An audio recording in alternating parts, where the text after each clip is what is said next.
Day 3 mga kalalamob, ang ginagawa ni Tito Budoy, yan, hamba ng pinto yung kanyang forma. Malupit gumawa itong tao na to. Tingnan mo naman, talaga namang kudrado ang bawat sulok ng kanyang mga gawa. Yan.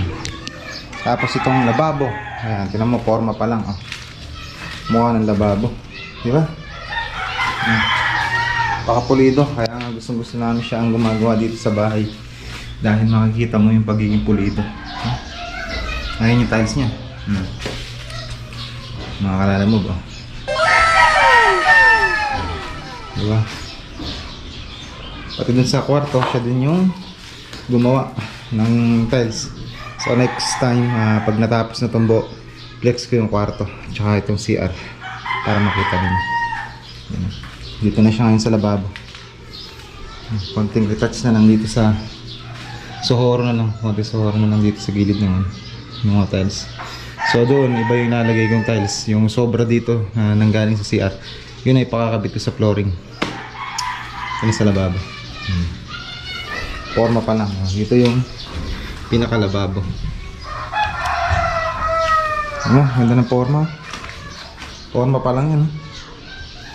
Level na level. Hanggang dito taas yan. Hanggang baywang. Diba? Ayos. Ang pinto. So bali iniwan muna yung sa ibabaw. Pinatigas muna itong mga gilid para pagka binanatan yung ibabaw hindi mahuhulog itong gilid. Yes. Update ko na lang po kayo ulit mamaya mga kalalabog. Si Roxanne. Tingnan mo, nabibidyo kita. Tingnan mo yung jura. Babasi mo nga dahil nagsa-cellphone. Nagsa-cellphone si mama. Kaya ito si Pamela.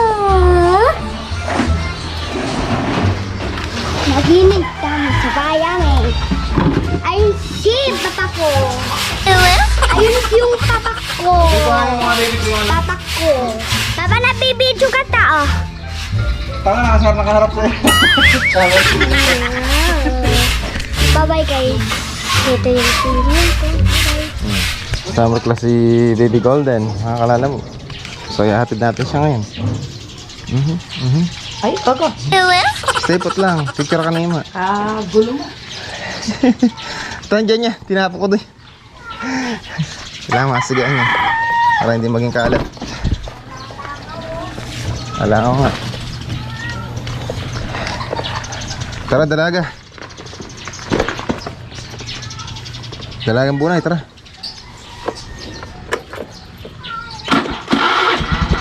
Sige na, dali na. Tara dito. Harap ka. Si Golden, sa kanya summer class. Tara dito. Doon ka muna kay ma'am sa anak niyan.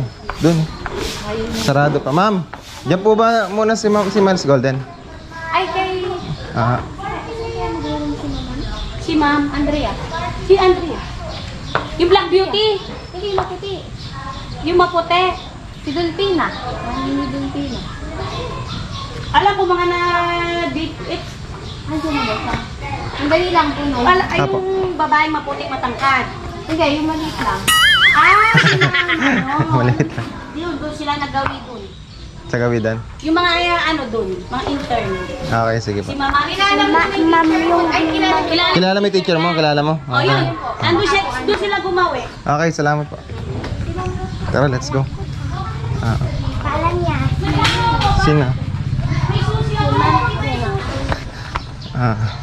Di pa nalilinisan yung school gawa na hindi pa naman talaga open ang class. Di pa naman open ang classes. Yan, vacation pa. Sa 29 pa. Hanapin natin yung teacher ni Baby. Ni Golden. Ano po ito? Ano mo?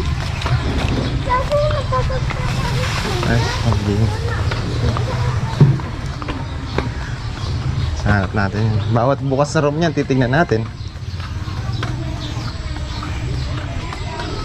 Sabi kasi kahapon, dun daw muna, di ba? Bebe? Ang tala siya lang room na pwedeng pasukin. Hey, ma'am. Yes, teacher. Ayun po, ay. Good morning po. Sa po yung room niya? Pumunta siya kay Ma'am Aisa. Dyan pa. Guys. Sige po, ma'am. Thank you. Ma'am Alisa.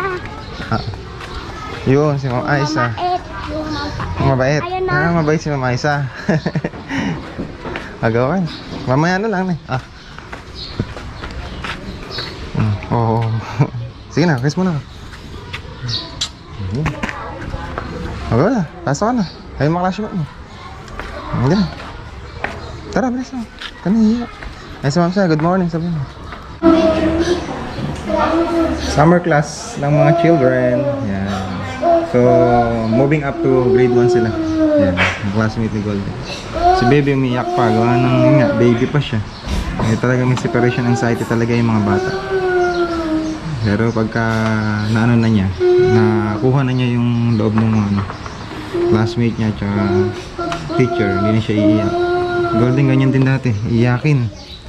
Grabing iyakin. Look at the boy Sumusulat si boy. Baby! Sumusulat siya, ang galing. Baby, tingnan si boy, sumusulat. Nakopin niya sa pisara, letter X. Galing. Galing Galing yung si boy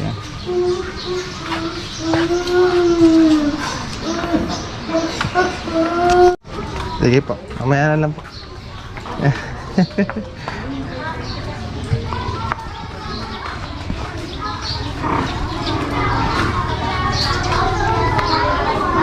Ang dami mga nag-summer class.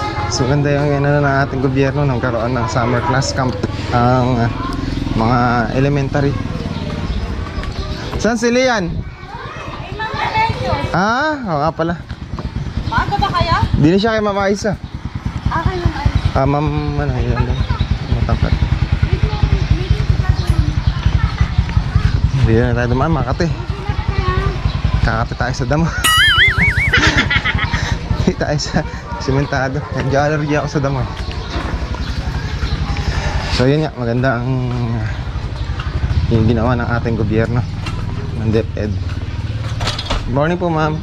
Nagkaroon ng summer class ang lahat ng estudyante ng elementarya magmula grade 1, 2 at saka 3 para na sa ganun matutukan silang mabuti kasi ang karamihan ngayon or kadalasan ng mga estudyante natin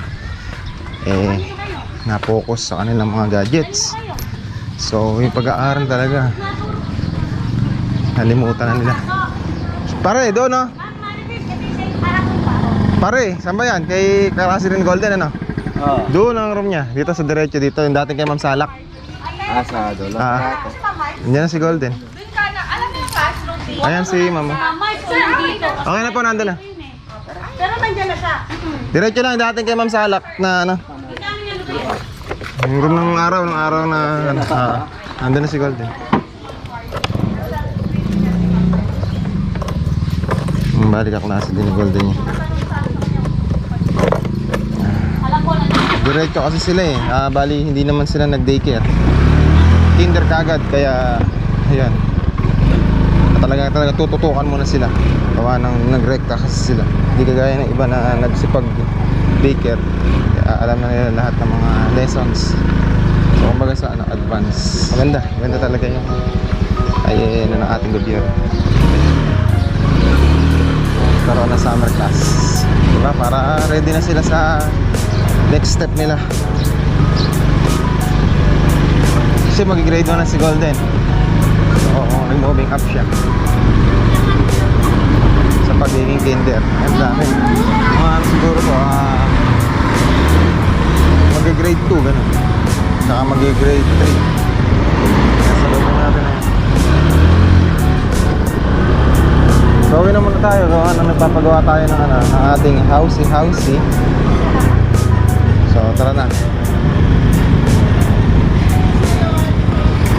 Okay. Alright, so once again mga kalala mo, maraming salamat nga po pala ulit sa mga subscribers, viewers, share, tapos sa mga likers. Maraming salamat po sa inyong pagtutok at panonood ng ating mga daily vlog. Thank you, thank you. Salamat din po sa mga nagko-comment at nagtatanong about po dun sa aking Shogunar 125. Shoutout po sa inyo sa mga nagko-comments. Yan. So para po ma-shoutout kayo sa next vlog natin, mag-comment lamang po kayo. Yan, shoutout ko po kayo sa next vlog. Magkakaroon tayo ng isang episode na puro shoutout. Yan. So comment lamang po mga kalala mo. Yan. Once again, maraming salamat.